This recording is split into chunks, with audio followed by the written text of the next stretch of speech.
guests today, and then I'll hand it over to Dr. Buzzell, who's going to moderate today. But first I'll introduce Dr. Jeff Connor here. Next to me, Dr. Jeff Connor was born in Fresno, California, and he's a proud graduate of Clovis High School. After high school, he came here, so he's an alum. He studied biology chemistry at Point Loma College, went to medical school at St. Louis University, and then following medical school, he went to do his internship and residency at the Naval Medical Center here in San Diego. He remained there as an attending physician and clinical instructor of urology through the Uniformed Services University of the Health Sciences. And then he joined Tri-Valley Urology Medical Group in Marietta, California in 1988. And he's currently a partner there and is actively involved in developing a clinical integration network with UCSD Department of Urology. He's the co-founder and president of Collaborative Development International, which is a faith-based nonprofit organization that facilitates short-term medical mission trips and other development projects in Northeast India. And he's married to his college sweetheart, Shelley, who we have the pleasure of having with us today as well.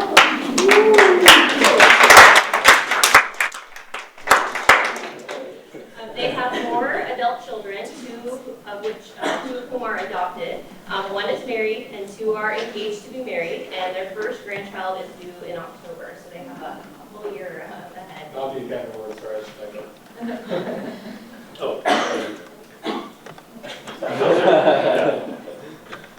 My 2 sons with their fiancés. Great. I'll also introduce our other guest, Dr. Gwen Gleason-Rohrer. So Dr. Gwen Gleason-Rohrer grew up in Merced, California. She moved to San Diego to attend Point Loma. She's also an alum, and she's a class of 2003. She attended medical school at Loma Linda University and then did her residency in family medicine at UCLA, or Harvard-UCLA in Torrance, and a patient-centered medical home fellowship for 1 year following her residency. She had returned to San Diego in 2012 to practice primary care, and she works here in town at a community clinic in City Heights. She works in City Heights, she also lives in City Heights, and attends church in City Heights at Mid-City Church of the Nazarene. She's married to David, who is also a Point Loma alum, and they have 2 children. Samuel, who is 4, Simon, who is 2, and they're expecting a 3rd child to maybe early July, sometime in late June or early July. So our 2 guests that are here in person, Dr. Buzzell will be moderating, and for those of you, most of you know Dr. Buzzell. Dr. Buzzell and I are teaching the pre-health class together, so this is one of the class sessions that we've opened up to all the pre-health students. As you know, Dr. Buzzell is a pediatric dentist. He went to college at UTU and went then on to dental school at Loma Linda University. He did a residency in pediatric dentistry at NYU and also has an MPH, Master's in Public Health from Loma Linda. And he practices here locally in Liberty Station and also in Santee. So Dr. Buzzell is going to moderate, and we also have sort of a virtual guest that he'll talk to you about as well. So, thank you, Dr. Connor. Thank you both for being here today. It's funny to have this class because personally, and probably for you too, we both leave home kind of like, I gotta go, so we're balancing family and life every single day. So one of the guests, and you have to bear with me as I toggle between our live guests and our virtual guests. So Dr. Erik Andersson is also going to join us via recorded video. He and his wife, Sherry, live in Hohenwald, Tennessee, which is about 2 hours outside of Nashville. And he's a general dentist. He is a graduate of Loma Linda University School of Dentistry, and he was my classmate. They have 3 daughters now, so these pictures are, we need to add Carmela, their 3rd. But Erik is a general dentist, and they purposely chose a rural location in Tennessee to practice. So this is a video intro quick about him.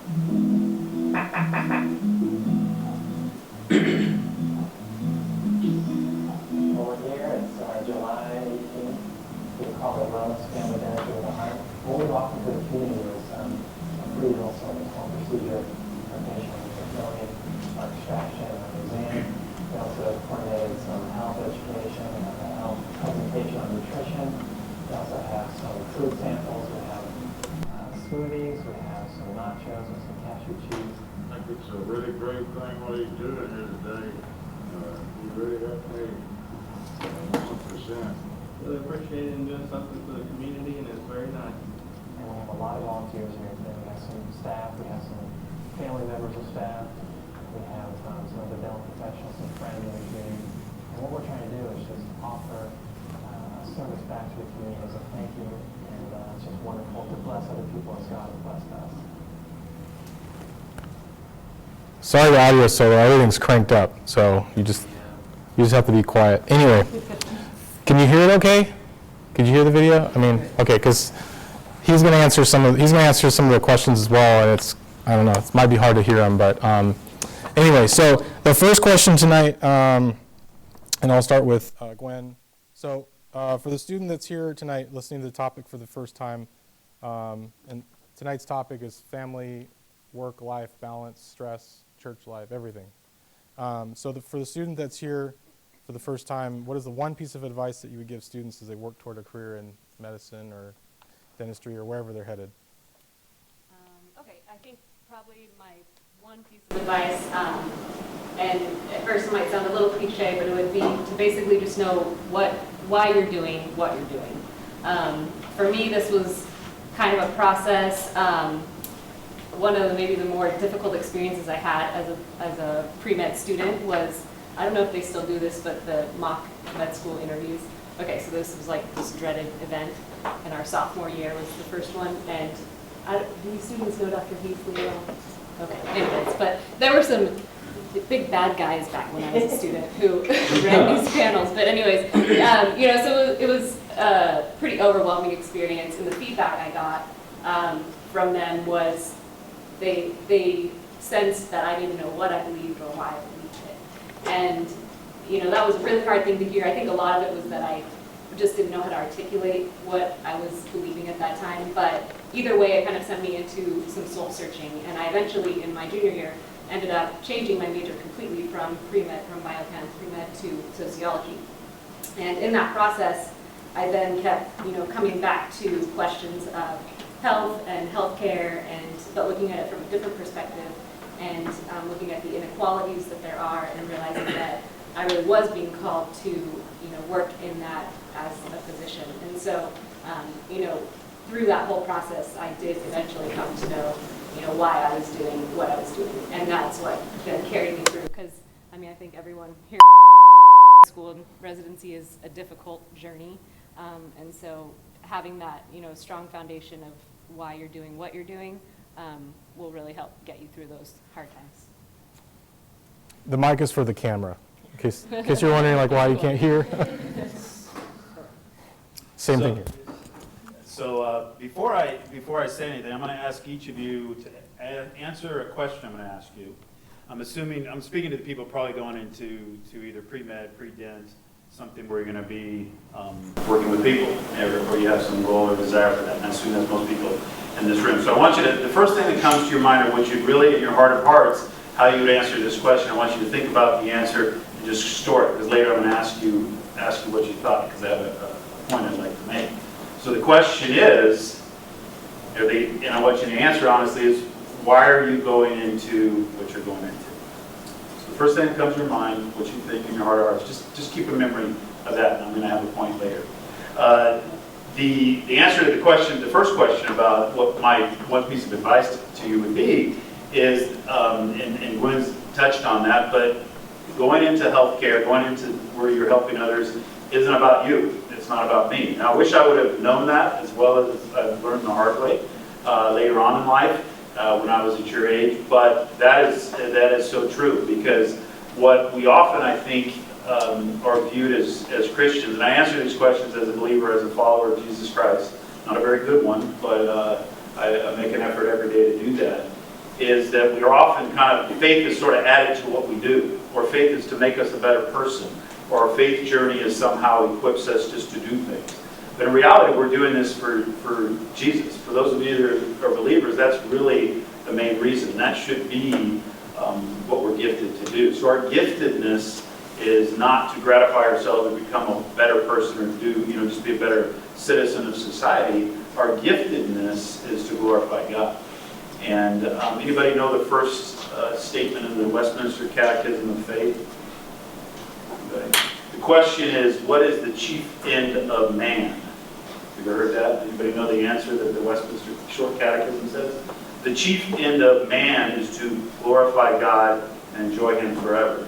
And that was written in the 16th century or 17th century, I think. But that is my perspective. That is what I've learned in many ways, hard ways, over my career. It's something to keep in mind. Sir, Dr. Erik.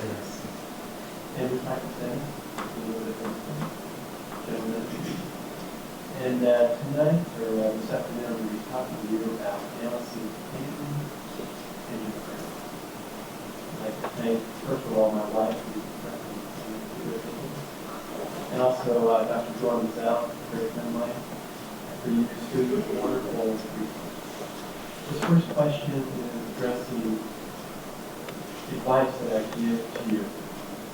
And what I would say is right now, you're in the early phase of your career, studying, just want trying to get the grades and get into the program. And what I would recommend is guard your health. One aspect of health that is very critical to excellent performance is sleep. And I want to share with you a study I learned of performance of students. Full study time is really bad, really fine. Another health aspect that I have to share with you is the breakfast. I found the students that have a hearty breakfast, much like a banana, coffee, high fiber breakfast, oatmeal, toast, fruit, it's going to give you the best results of thinking and studying. And I just want to also emphasize great resources. Someone like Dr. Buzzell, in the industry, see another aspect of healthcare. You want to find some good resources that you can talk with, and mentor with, ask questions with, and this will help you out one when you come to situations where you don't have. Thank you. Stay positive. I think my piece of advice, one piece of advice, which those of you in the class and those of you who've taken the class in the past have heard me say a bunch is, if God has placed this on your heart, then don't let anything get in the way. So if you are passionate about pursuing medicine or dentistry, pharmacy, whatever it is, then you'll make it happen. It may not be easy. And it may be a very long journey, and it may actually go beyond Point Loma before you actually get into that professional school. But I truly, firmly believe if you work hard enough, God's going to reward you. So some of you just might take a little bit longer. So that's my one piece of advice. And along the same lines, it's also don't get discouraged if people say you can't, because you can always prove them wrong. So our next question is, what mistakes have you made in the past related to family work-life balance? And what are some of the common pitfalls that students should be aware of regarding to that topic? So we'll start with Jeff on that one. Well, we don't have enough time to talk about all my mistakes and pitfalls that I've encountered, but I think in general terms, the how we view the world and how we look at things, it can really have an important part on how we react in different situations. And I think me personally falling prey to kind of a worldview of relativism and pluralism in my younger adult life. The concepts that there is no absolute truth, there is no sort of correct or right path. It's arrogant to think that maybe you do believe in a particular truth about God. I think I fell prey to that, and that influenced a lot of my decisions about family and about different things in my life. And I think I would best probably put that in general terms. The one thing, and this is something that really hit upon me, I don't know if any of you were at the science building dedication last fall during alumni weekend, and Kerry Fulcher, the provost here, he said, he had a statement in his presentation, and he talked about the proximity of this facility to the future prayer chapel recognizes that while society may place its trust solely in the sciences and the empirically derived knowledge that they produce about our world, we reject a strictly materialistic and naturalistic view of the world, and instead place our faith and trust in the author and creator of the very things that the sciences study. And I think that's an important perspective. Later I'll have some particular advice of what things I think with family and life balance and things that I think about.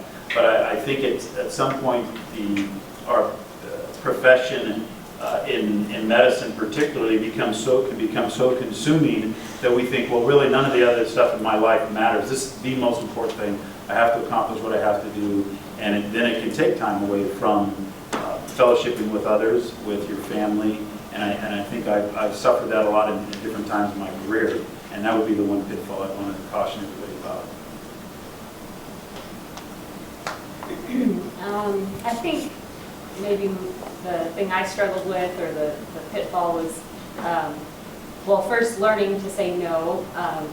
When you're really in the throes of whatever it is you're studying, whether it's medical school, dental, pharmacy, there are seasons where you really do have to just put everything, or just about everything, into that process. And so it just forces you to start saying no to some of the outside things that you might normally have wanted to be involved in, volunteering, or friends, or just church, even extra things at church. So I think, first of all, I had to learn that process, but then also kind of getting over that guilt of saying no after, going through college and being that kind of person that had so many extracurriculars, and on-campus jobs and studies and everything else, church events, that, I was kind of spinning top most of the time, but kind of getting okay with just really focusing in on what I was being called to do for that season. So I think that was one thing for me. And then, later on in the journey, as I, got married and started to have a family, I think the other pitfall is just the struggle to let those around you help you do the balancing act. So definitely a lot of times the type of people that go into medicine or dentistry or whatever, we're very go-getters, and we want to do it all, and we want to be in control of it all, and learning to kind of let your partner, whoever that is, whether it's a roommate or a best friend or your parents or your husband and wife, but letting those other people step in and say, I'm going to do these things because you're focusing on this. So just kind of learning to, I guess, do that balancing act in a community type setting. I think even along the same lines, that's a really good point. Along the same lines, we are the expert in our field, right? So our patients rely on us to give them the health advice they need or guidance and whatever. But I think that for us, there's this wall that we put up, which I think is kind of what you're alluding to, where we may not ask for help when we need it. We may not actually tell anyone of our weaknesses. And that's definitely a pitfall that I fall into a lot. And I have to ask my wife especially to remind her to keep me in check, and I know that she knows I can't do everything, but sometimes I feel like, I'm the only one who can. So another pitfall that Gwen already said as well is you have, and we've talked about this in this class, you have to learn how to say no. You can't repeat that or reiterate that enough. And it starts now here at Point Loma. It starts now, making those commitments and those priorities in your life so that you can succeed later. And once you, get married and have a family, it becomes even more important. So there's only certain things that you can cherish and guard, and it's those precious times with your family or your spouse that you really, really need to be careful with. So now during residency, that's a completely different story. I mean, sometimes it's not like you can just take the day off in residency or like take a shift off. That's not how it works. So it's about having a supportive spouse who understands what you're going through. So anyway, we'll see what Dr. Erik says about this topic. Our second question would be, what mistakes have you made in the past related to this topic,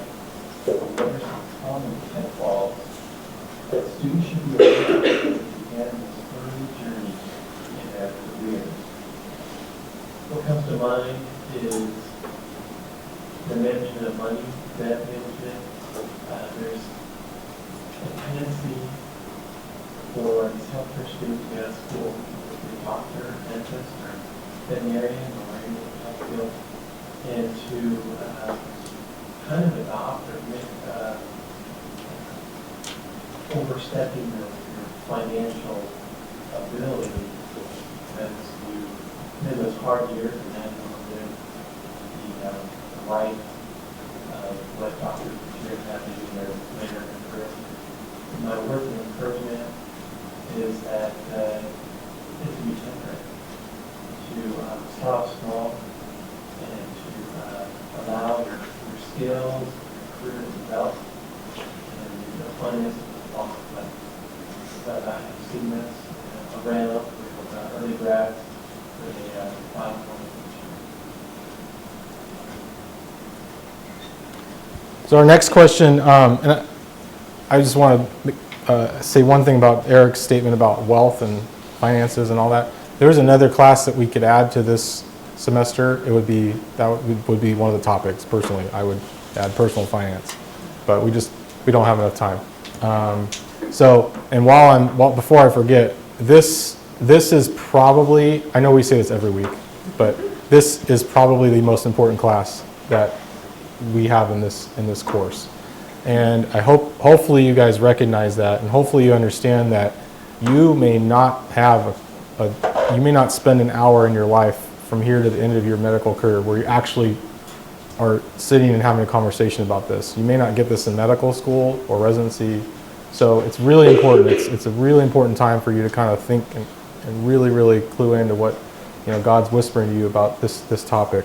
The next question is basically as our careers progress, when we start to have families and children, and we have a parent who's in the medical field, if you work long hours, long shifts, or weekends, do you regret not having that time with your family? And also, what is the key to a happy and healthy family when either one parent or both works in the healthcare or medicine?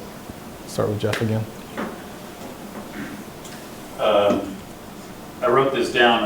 Our profession could be a jealous mistress.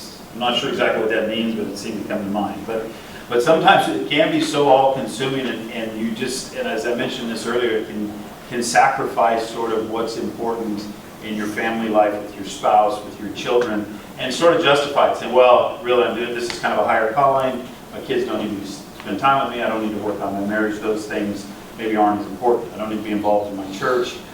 Those things can sort of be robbed when you're doing that.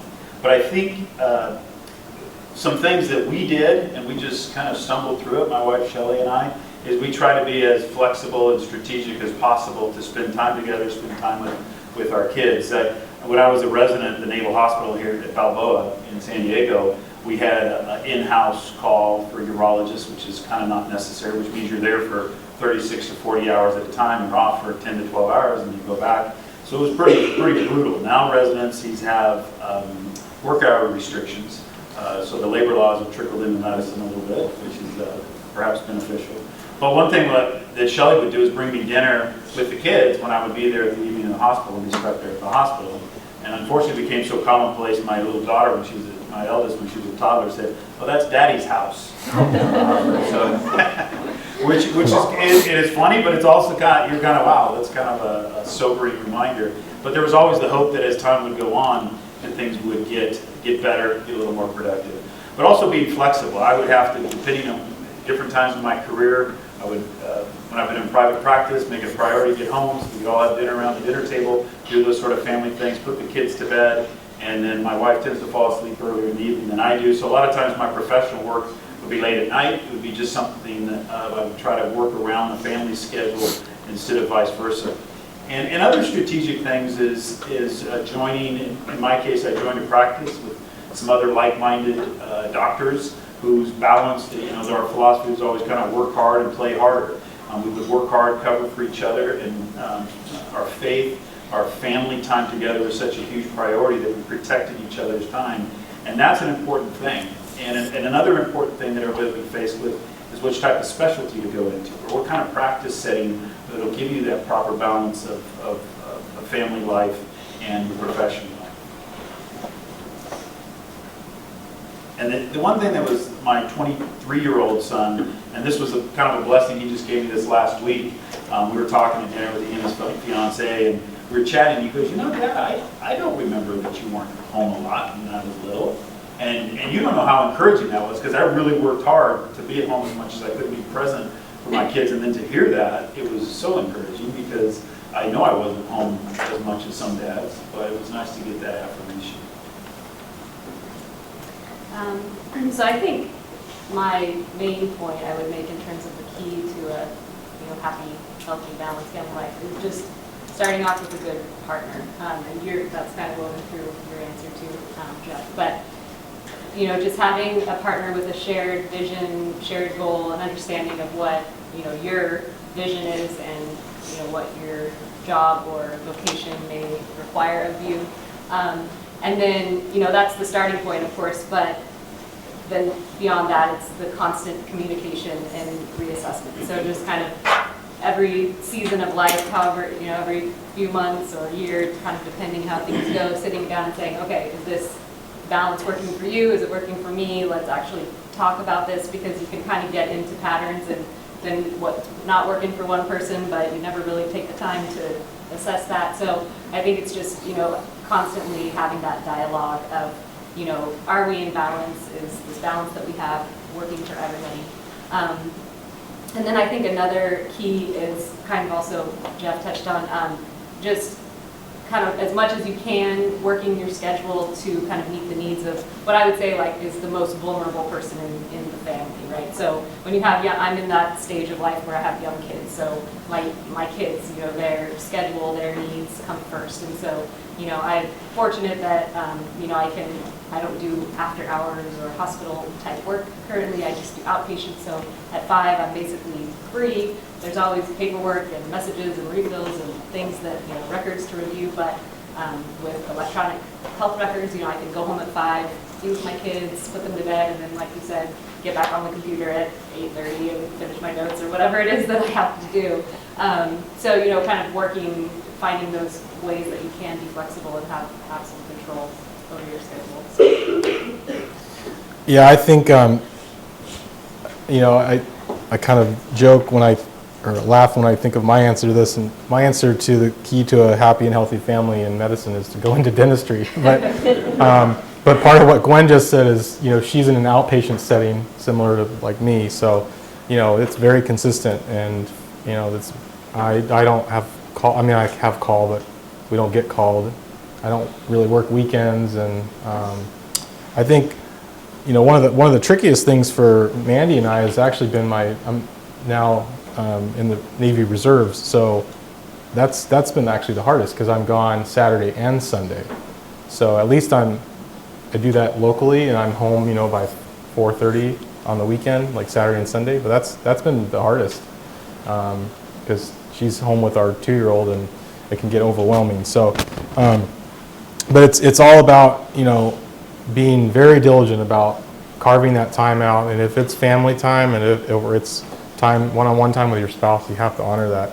And I think in the age we live in now, with just technology and, smartphones and all that stuff, part of that includes putting the technology away, because that's a major distraction. Anyway, we'll see what Erik has to say.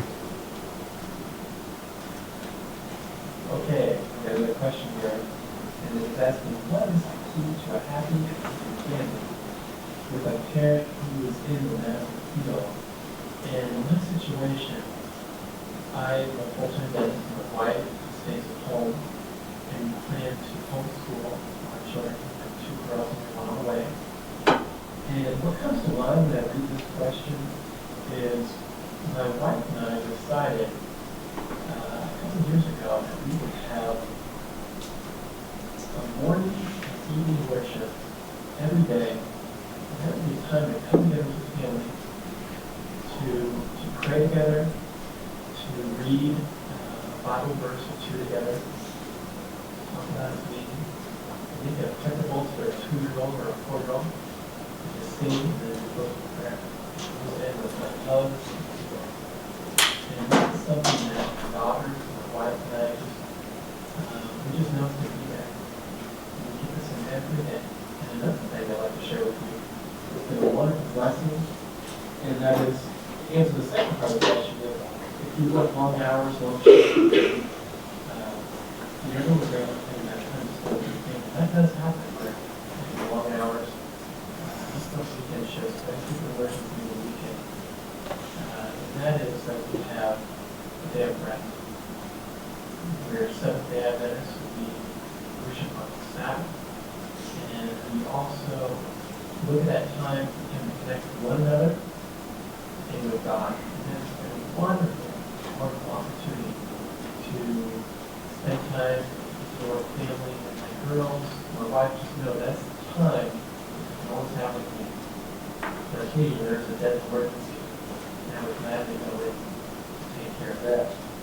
But I think to answer the question, whatever we can carefully guard in our week as far as that time with family is going to give you the best result to have healthy families. And the more that you don't protect and guard that time with your family, the time with God, is when the demands of work, the long hours, this and that, and you didn't have the full and the long time.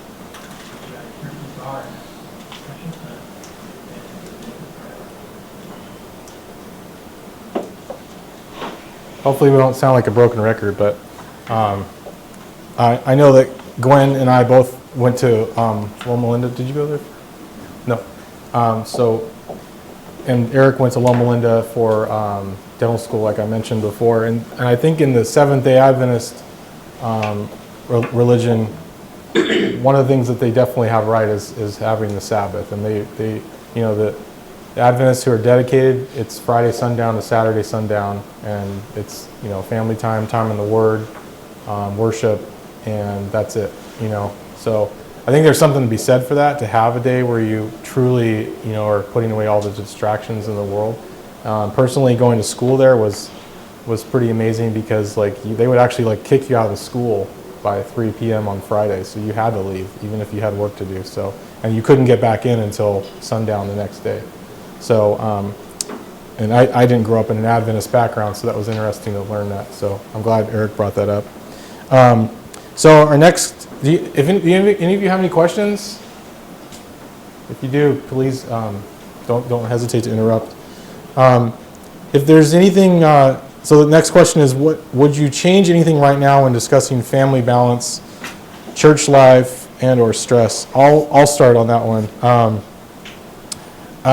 Time, more time. I mean, that's like, you know, the more that you have more kids and you know, get married, your time becomes even more limited. So personally for me, you know, in the last year, I've actually added one more day a week to my practice schedule. So I'm basically working full time.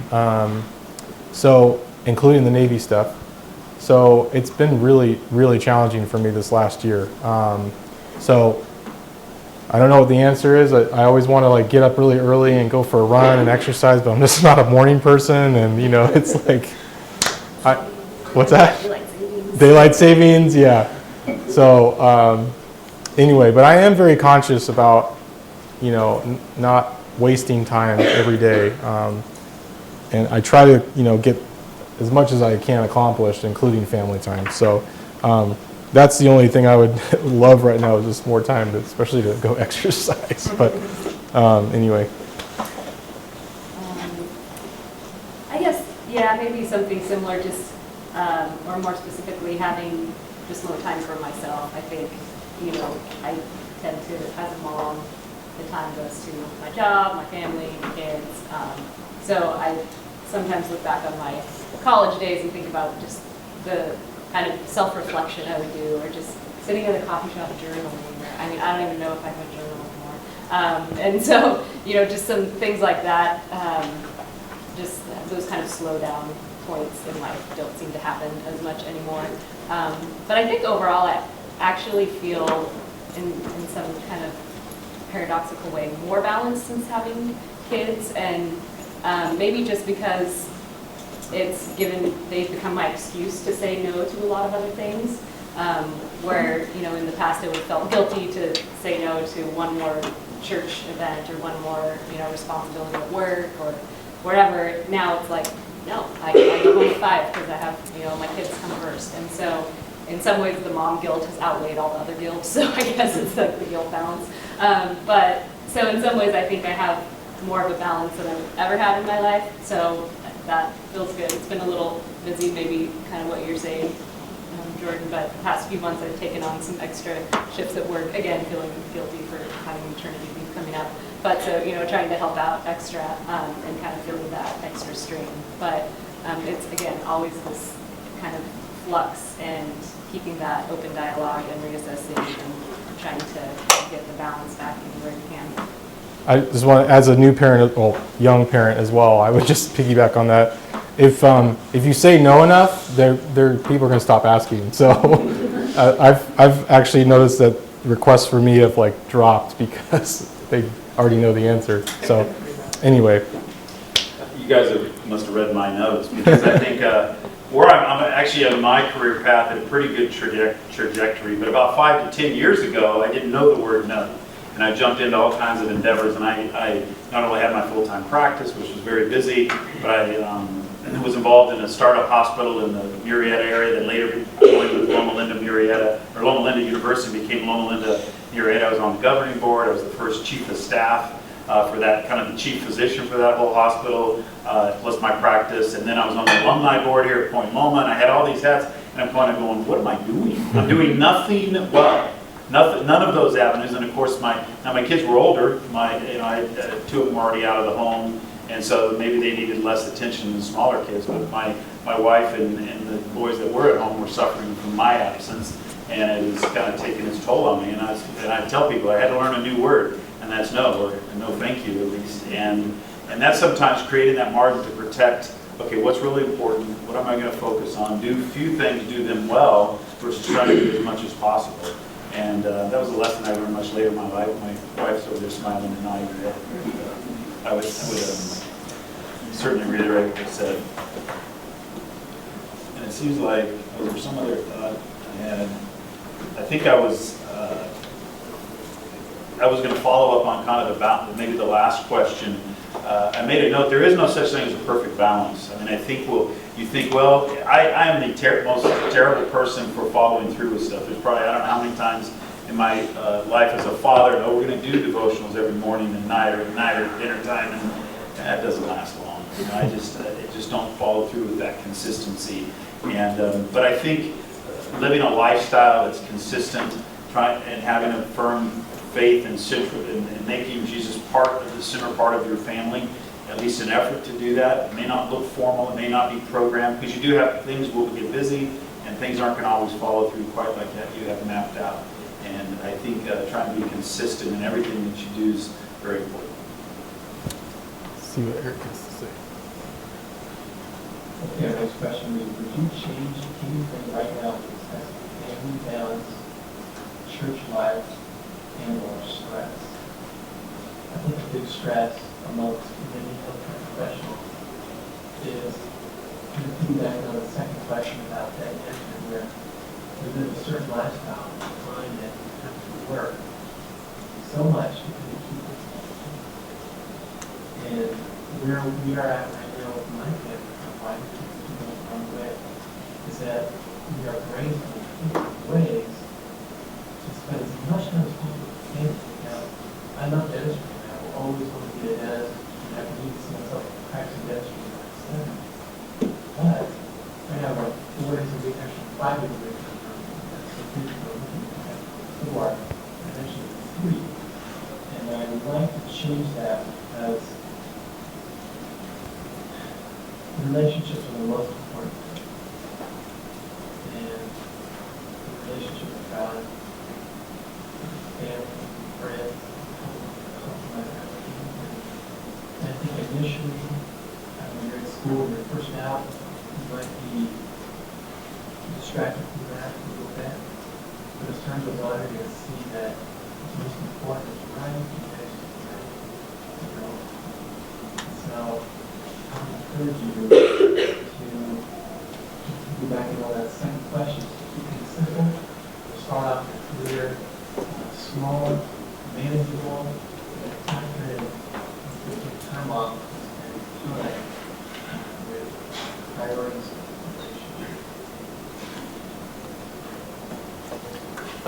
Just as an aside, Eric, we're all talking about family and everything, but I just want to mention that I was definitely the token single guy forever, and the third wheel, the fifth wheel, you name it, forever. Okay, so it's okay to delay all that. Actually, I would recommend it. I wouldn't really pursue that if you're okay with that. During undergrad or medical school or residency, you may meet the one, but you may not. So it's okay. It's okay to wait. I personally didn't meet my wife until I was in residency. So when did you guys meet? Actually, Point Loma. we didn't get married till med school. See, I'm saying it can happen, right? We met in biology 101, and the punchline is? It was chemistry ever since. And it's What about the psychology? Yeah. So some of you will meet your spouses here, and others won't. Okay. So we have about less than 10 minutes. So is there we have 2 more questions, but is there anything? I don't want to skip anything. If there's like a point you guys wanted to make. No, the last couple of points I think will be in here. Okay, so just keep going? Sure.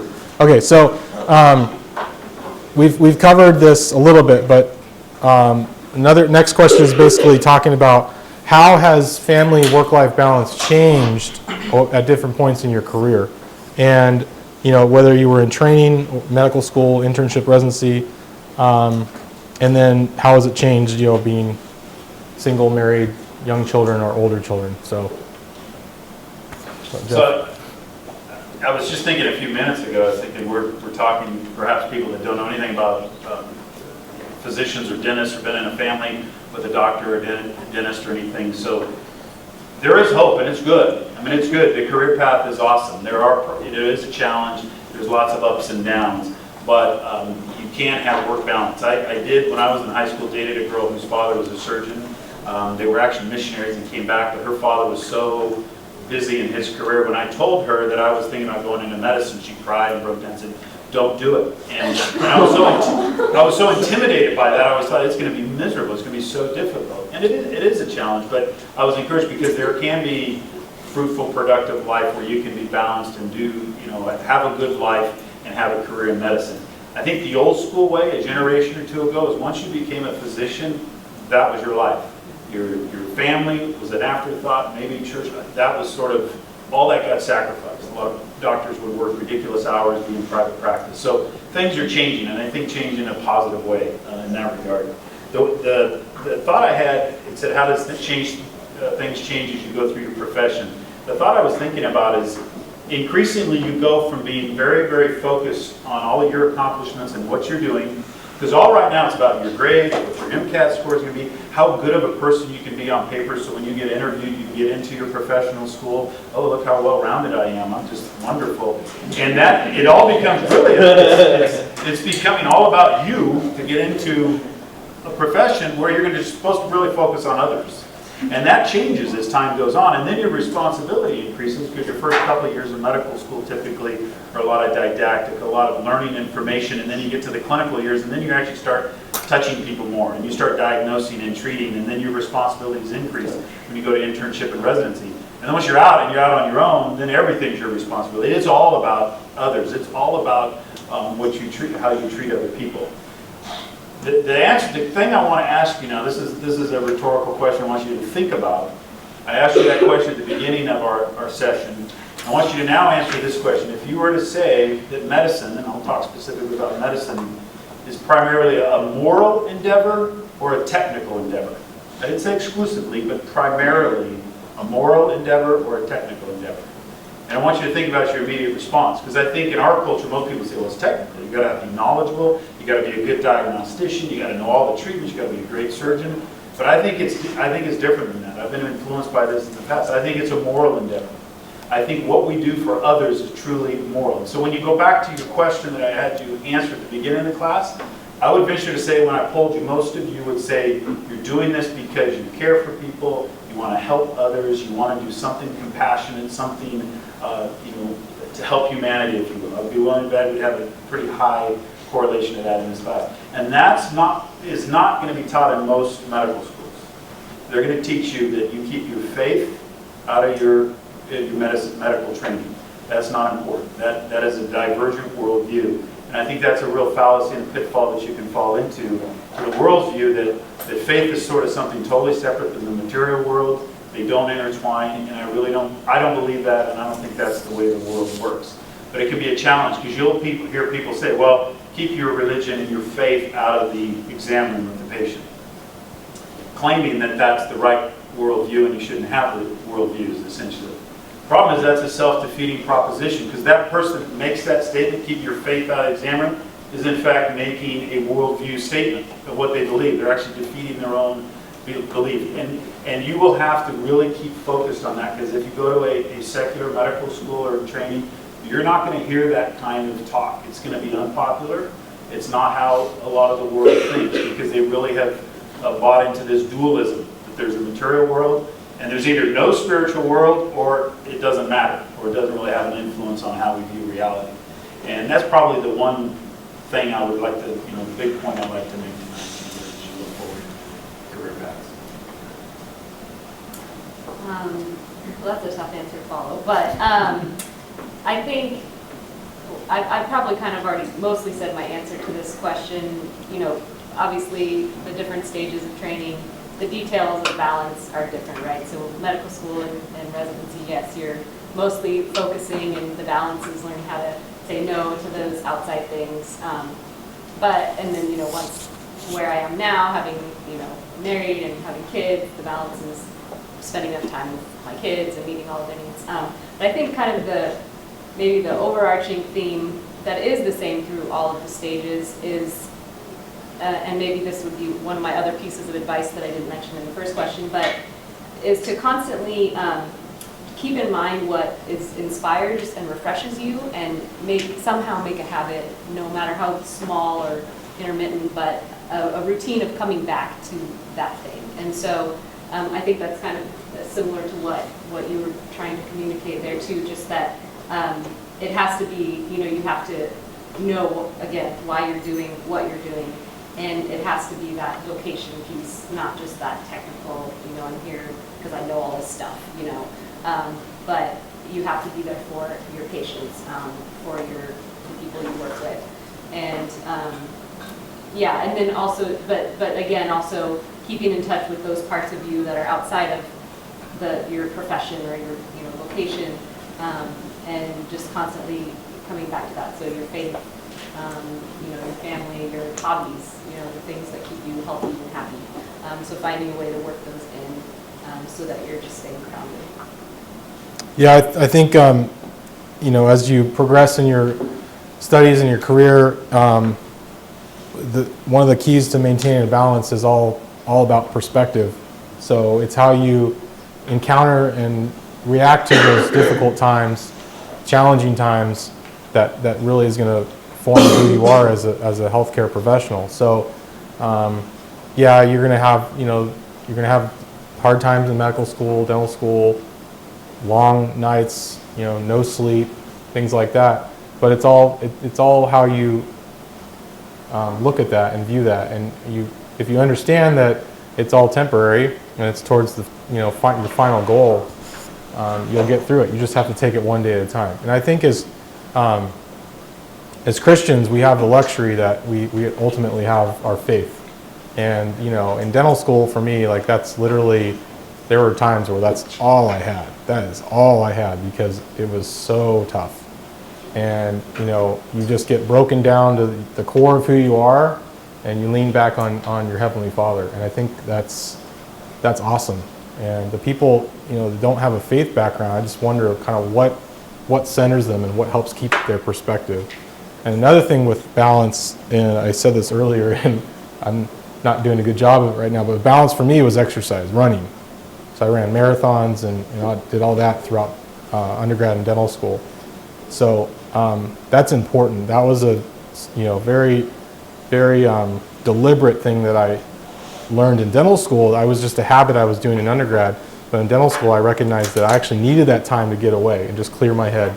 So whether it's like Gwen was saying, whether it's a hobby or reading a book or journaling, you have to have that time throughout the day, especially as you go early through your career progression. So open it up to any questions. It's got to be at least one or two. Not all at once. For the two of you that got married sooner, how was merging the beginning of your education, well, not the beginning of your education, but your education process and the beginning of your marriage? Can you repeat the question for the mic? So she said for those of us who got married early, how did we balance that, I guess, merging kind of those heavy educational demands or program demands with our early marriages. So yeah, I met my spouse at Point Loma. We weren't really dating till my senior year, and then so we were mostly engaged. My first 2 years of medical school, and I got married halfway through medical school. So I think for me, it was I ended up sacrificing making very many other meaningful relationships in medical school. Because it was so demanding, and I really did, I think because I went to Loma Linda, I got better at doing a Sabbath kind of habit, and also just because of my husband, David. He was an hour away, so we really only saw each other on the weekend. So he would come and we had basically 24 hours together. So I just crammed every study, every other minute of every other day was just studying. And I had study groups and my roommate and that kind of thing, but I didn't make a lot of, I didn't reach out a lot to my classmates or make a lot of, best friends in that experience because I saved all of my social time for my, future spouse. So that was one way. And then I think after we got married and I was in my clinical years and in residency, I think a lot of it came to just kind of rearranging my schedule so that we did have time together. So, I used to be the kind of person that I liked eating an early dinner, and then doing my things I needed to do after that. Well, my husband didn't get home from the lab. He was in a PhD program until 8 o'clock at night. So we learned to adjust. And so we would eat dinner at 8 o'clock at night or whatever, So, just little things like that you just work out. But, I think mostly it just comes down to being flexible and then just prioritizing. And we just have to prioritize marriage. Yeah, my wife and I got married. We both graduated with our bachelor's here. She got a bachelor's in nursing, and we went to St. Louis. So we threw everything in a truck and a U-Haul trailer and headed to St. Louis. And I think some people said, "Oh, it's going to be so hard going to medical school married." And I had classmates in medical school who were single saying, "Oh, it must be so difficult." And I would say, I think it's better. I had an instant support network. I had my best friend and confidant with me all the time, and I think it enhanced my medical experience compared to what other people did. It was a challenge. We grew a lot and learned a lot. People say, well, this is the good time to get married, the right time to get married. There is no good or right time to get married if you have a healthcare path. It's just never going to be the perfect time where you may choose to do that, whether it's an undergrad or graduate school or residency, because everything can be chaotic.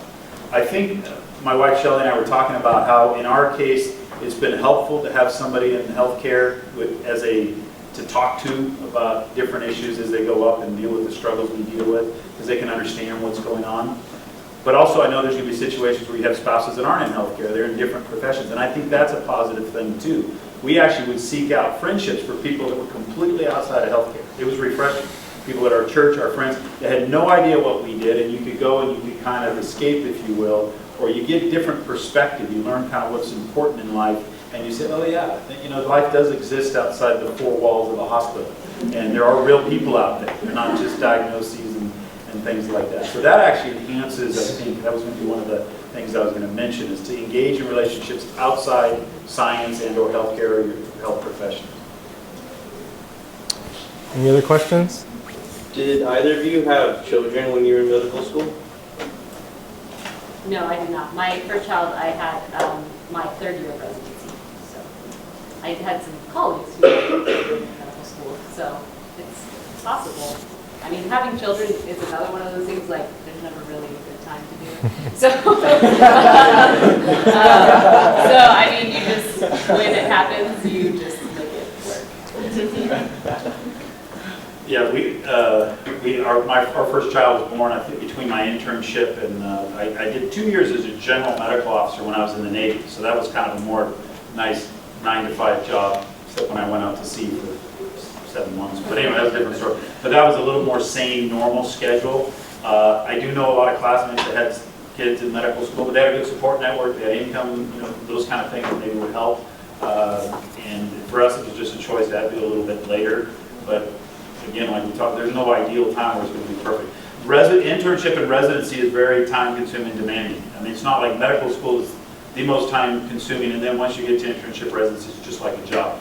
That also, you can have 60-hour work weeks plus 60 to 80, and you're studying after those 60 to 80 hours of actually physically working. You have to be looking at articles and reading textbooks, etc. So it's that whole phase of education is very demanding. As an undergrad, what was your main reason to go into medicine? Repeat the question. Yeah, sorry for interrupting. It's okay. As an undergrad, what was our main reason to go into medicine? I mean, I think I kind of touched on mine. I kind of started Point Loma, the classic, I wanted to be a doctor since I was 5 years old, and I was that straight A student, so everybody encouraged it. And I think maybe I did always have that goal of, I wanted to serve and help people, but maybe I also was drawn to kind of the technical part of it, like Jeff was talking about. I was interested in physiology and science and that kind of thing. But then it was through kind of my journey taking a step away from the pre-med route for some time as a sociology major, and then kind of coming back to those questions with a different perspective, and then really feeling more of a call, God's call in my life, that this was a way to serve God, to be compassionate, to serve the least of these, the way that Jesus did in his own ministry. Yeah, I guess it depends what perspective, how you'd analyze it. I think when I kind of started thinking about medicine, I was a senior in high school. There's a lot of deaths in my family and close friends, which is kind of this focus of a lot of, and it sort of directed me towards thinking, well, I want to help. And so, some people will say that's what turned some people towards healthcare, when maybe they've suffered some loss and want to do something about that, if you will. I think once you kind of have made that decision, and it's just sort of a drive, no one's going to knock you off of that. I mean, until you maybe just aren't able to get into medical school. So it's hard to say that I had some specific reason other than it just became a desire of my heart.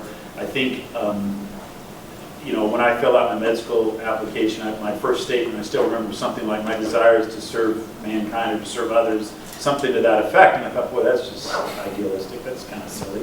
But in reality, that's what drives me. That's really kind of the drive. I mean, I can't be self-centered and often self-centered, but I really do want to help people. That was sort of a great motivation. Can I answer for dentistry? Yeah. For me, I'm just joking. For me, I had a lot of dental experiences, unfortunately, as a child. Like, a lot of work that had to be done. One specifically from trauma, from wrecking on a bike. So I was always the patient, and when I started to go finish up high school and everything, I did think that my orthodontist was really cool. He was a really nice guy, and so when I got to undergrad at APU, I actually befriended some nursing students who told me about this outreach experience. So long story short, that's where I first saw dentistry from the other side. We had 2 dentists who came on this outreach trip to Mexicali, and that's the first time I actually got to see that I could use something as simple as my hands as an extension of Christ. And once I realized that, that can apply to dentistry and medicine and everything that we do. once I understood that, I was sold. I just had to get over that red stuff, the blood and like that stuff. I got over it. But anyway, that's kind of how I got interested. Is a little different route. Any other questions?